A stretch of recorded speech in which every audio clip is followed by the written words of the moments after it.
So they'll say something like, oh, I like blondes or I like brunettes. And how many of us black girls knew that when they were saying that, they were not talking about us? Hello, everybody, and welcome back to my channel. If you're new here, my name is Kelsia, and welcome to my channel.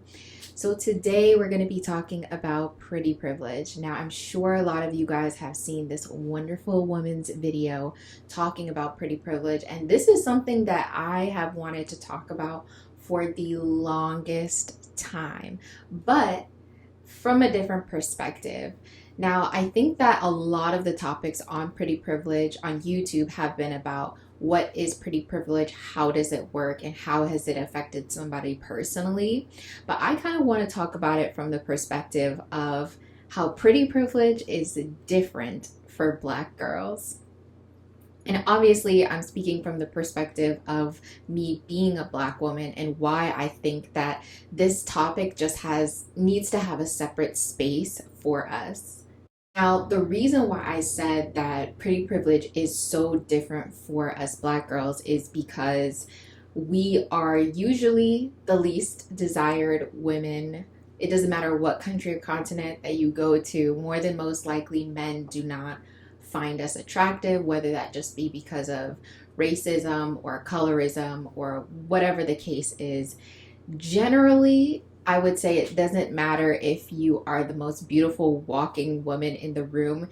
If you're Black, you definitely have automatically become at a disadvantage. Now, that's not to say that that's the case for everyone, but that definitely is the case worldwide. And I've traveled enough to know that to be true. Here's an example of how I know that it's true. I don't know if you guys have ever spent time around guys who are talking about what type of girl they like, right? What they want her to look like, how she dresses, and then they bring up the topic of hair, right? So they'll say something like, oh, I like blondes or I like brunettes. And how many of us Black girls knew that when they were saying that, they were not talking about us when they were saying brunettes. They were talking about white passing brunettes or white brunettes, but they were not talking about me. And I knew that. I internally knew that. And it was just based on my experiences. I knew that I was never a part of that conversation when men were talking about what types of women they were finding attractive. When they say, oh, I love a woman with dark skin, I know that they're not talking about me. When they say, I love a woman with brunette hair, I know they're not talking about me. So that's one of the ways that I say that although there's aspects of what is exceptionally pretty across the board, but definitely what I've noticed is that men subcategorize race when they initially look at somebody and decide whether they're pretty enough or not to give them privilege. One of the things that this woman talked about in her video that I resonated with so much was the idea of fighting to be seen in certain spaces.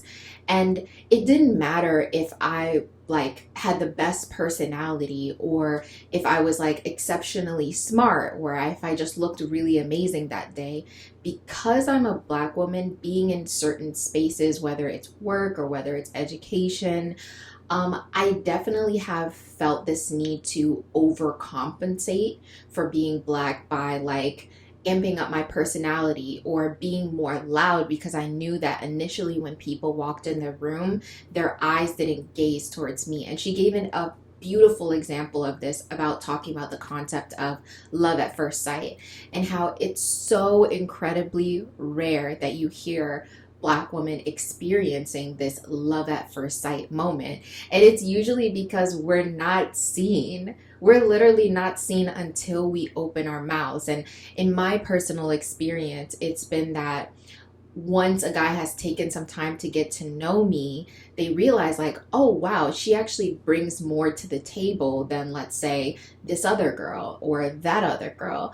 But the thing is, I feel like I have to basically amp up my personality to be seen first. And I realize that I do it as like a mode of like survival, because the truth is that most women on earth want to procreate. Most women on earth want to have security. And a lot of that does come from males. So when you're in a room full of people, full of women, full of men, and you know that you're the least desired, you have this unsubconscious like feeling where you need to project every other part of your being, whether it be your character, whether it be your personality, your voice, your style, in order to make up for the fact that you know that you'll probably be the last person that is looked at in the room, and people might have already found their partners.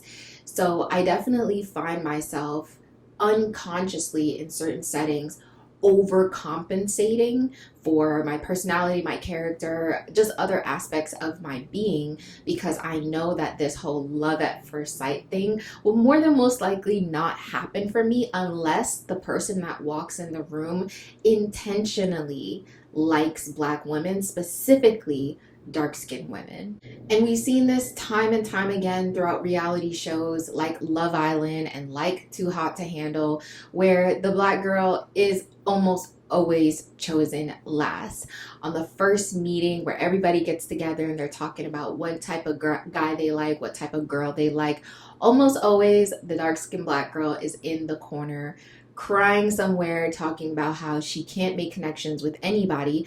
But it's interesting to see how, as you keep watching the episodes, some of the first things that the guys do say about those girls once they get to know her is, oh, like, she's actually really awesome, or she actually has all of these characteristics and accomplishments that I find very attractive.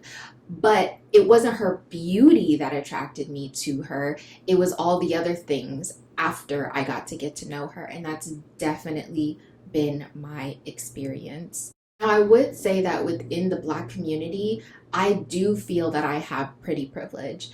And the only reason why I feel that I have pretty privilege as a dark-skinned girl is because I feel that featureism is at play. I am a dark-skinned girl. And I would say that a lot of my features, I'm quite petite. I do have bigger lips and a bigger nose, but I wouldn't say it's to that of a lot of my other Black or African American African friends. I would say that I definitely lean more towards the middle of smaller features, towards like Eurocentric features, which I even have a hard time saying Eurocentric features because there are tons of East African that don't have big bums and big giant lips and big noses. So I feel like African features come in all different shapes and sizes, and Eurocentric features to me is a little bit like, not really, because there are tons of East Africans that are skinny as hell, and it's not because they're hungry. Now, I know you guys are probably watching this talking about, girl, Eurocentric features where? I do not think I have Eurocentric features, but definitely compared to other girls with fuller lips and fuller nose that I know got made fun of a shit ton when they were younger, I did not have that experience. And I think that's because I don't have over voluptuous features. That is what I was saying.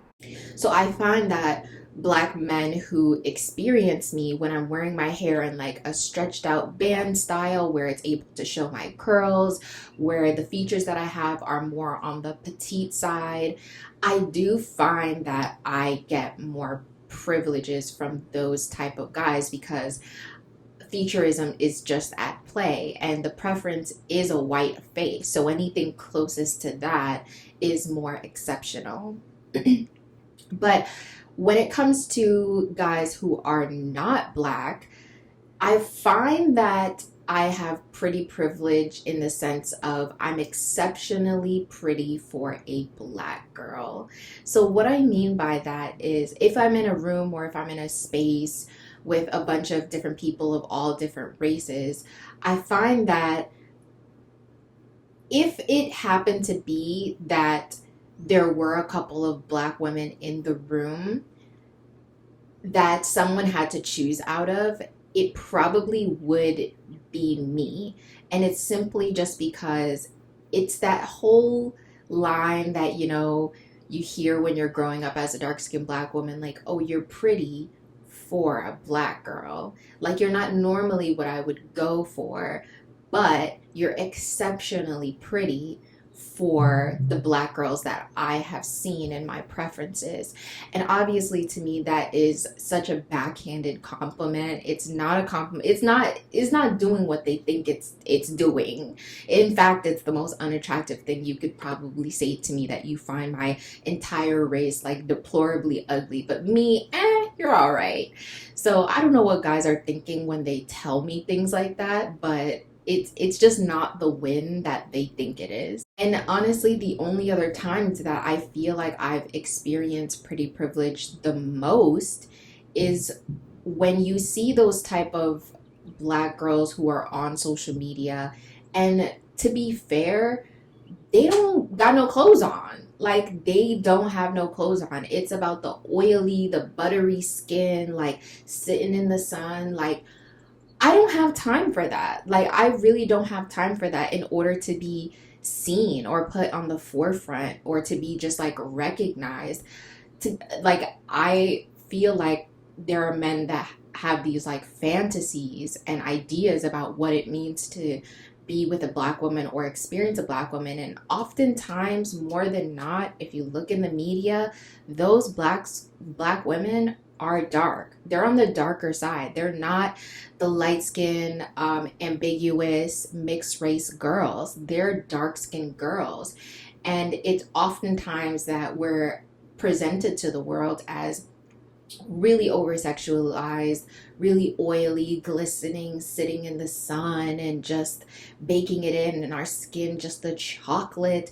Not all dark skinned girls want to have to sit in the sun, butt naked, oily dripping, and her hashtag chocolate to be seen and to be loved. And also, there's just so much intersectionality at play. Like, I am a suburban black girl. I did not grow up in the hood. I have a certain level of education. There's so much other things that are intersected besides just me being black, of why men find me attractive or not attractive, or whether they give me certain privileges or not. But I will say that because my features are leaning more towards, I guess, Eurocentric, as some people would say, I do experience more privileges in that area. I think that if my nose was, a bit wider, and if my lips were a bit fuller, that wouldn't be the same case. That featureism, colorism, sexism, all of it is really at play in how somebody experiences pretty privilege. Because there are people who can find you attractive, not just based on how you look, but also based on the personality that you bring to the table. As soon as I open my mouth, I know that people know that I'm a suburban black girl. I did not grow up in the Bronx. And so all of those things are intersection at play, whether I experience pretty privilege or not. But the thing that I would have to say, growing up, especially growing up just in the suburbs and not in an inner city surrounded by tons of black people, was that the way that I think that I grew out of it was really just seeing other black women be loved and just being. And I know it's not super, super often that we get to see that, but there have been like glimpses where I just get to see like a dark-skinned woman being loved and being pursued and being valued. And that makes me feel, I don't know, like growing up, I think I remember on YouTube hearing some girl say that, you might struggle with issues of colorism when you're younger, but as you get older, it's going to fade away. And it's 100% true for my case. For my case, I definitely have grown out of a lot of coloristic ideas, texturism. I've grown so much out of that. Whereas if I see that a guy struggles really deeply with colorism or texturism, I'm instantly not even attracted to him. Like, there's a switch in my head that doesn't even allow me to turn the attraction on unless I already know that either you favor black girls and dark-skinned girls, or that you like them.